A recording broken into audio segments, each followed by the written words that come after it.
ఎల్లయ్య గారు ఉదయం ఈరోజు స్వర్గస్థులైనారు.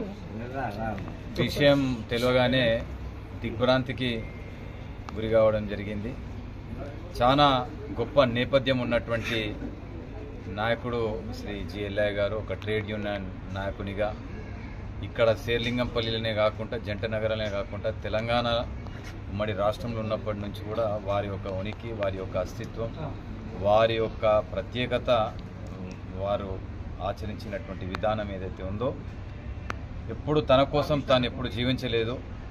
ఎప్పుడు ప్రత్యేకించి కార్మిక రంగంలో ప్రత్యేకమైనటువంటి గుర్తింపు తీసుకురావడం జరిగింది. కర్మాగారాలు ఉంటేనే కార్మికుల ఒక జీవితాల్లో వెలుగులు ఉంటాయని చెప్పి కర్మాగారాన్ని చక్కగా స్థిరపరిచే విధంగా ఉన్నటువంటి ఏదైతే యూనియన్ ఉందో యూనియన్ ద్వారా ఎన్నో సంస్కరణలు తీసుకురావడం జరిగింది. ఎంతోమంది మరి ఈరోజు తల్లిదండ్రులు చనిపోయిన తర్వాత మరి వీరే ఒక తండ్రి పాత్ర పోషించి వారికి బిహెచ్ఎల్ కర్మాగారంలో పర్మనెంట్ జాబ్లు ఎంతో వేల మంది వారి యొక్క అనుచరులు ఈరోజు బిహెచ్ఎల్ స్థిరపడి ఉన్నారు.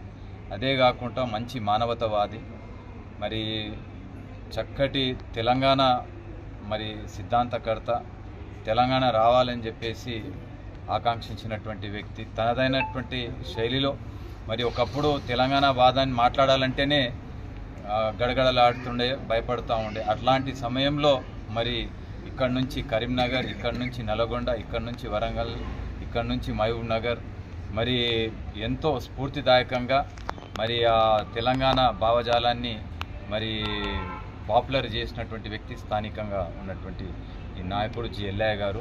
అనేక మందికి ఒక కుటుంబ సభ్యునిగా ఈరోజు వారు లేనటువంటి విషయం జీర్ణించుకోలేకపోతూ ఉన్నారు. వారి ఇంట్లో మనిషి కోల్పోయినంత విధంగా భావిస్తూ ఉన్నారు. ఈ యొక్క విషయం తెలుసుకొని వారి యొక్క మరి కార్మిక రంగం నుంచే కాకుండా పుర ప్రముఖులు, నాయకులు కూడా విచ్చేయబోతూ ఉన్నారు. రేపు ఉదయం ఇక్కడ నుంచి మరి వీరి యొక్క పార్థివ శరీరాన్ని అక్కడికి ఎంఐజీ నుంచి ఆఫీస్ నుంచి మరి అంత్యక్రియల నిమిత్తమై బరియల్ గ్రౌండ్కు తీసుకువెళ్ళడం జరుగుతుంది. కావున ఈ యొక్క కార్యక్రమంలో వారి అనుచరులు కానీ, అభిమానులు కానీ, బంధువులు కానీ, మిత్రులు కానీ, శ్రేయోభిలాషులు కానీ ఎవరైనా సరే వారికి చెప్పలేదని అనుకుంటే అందరూ కూడా ఈ కార్యక్రమంలో రావాల్సిందిగా, అంతిమ యాత్రలో పాల్గొనవలసిందిగా మనవి చేస్తారు.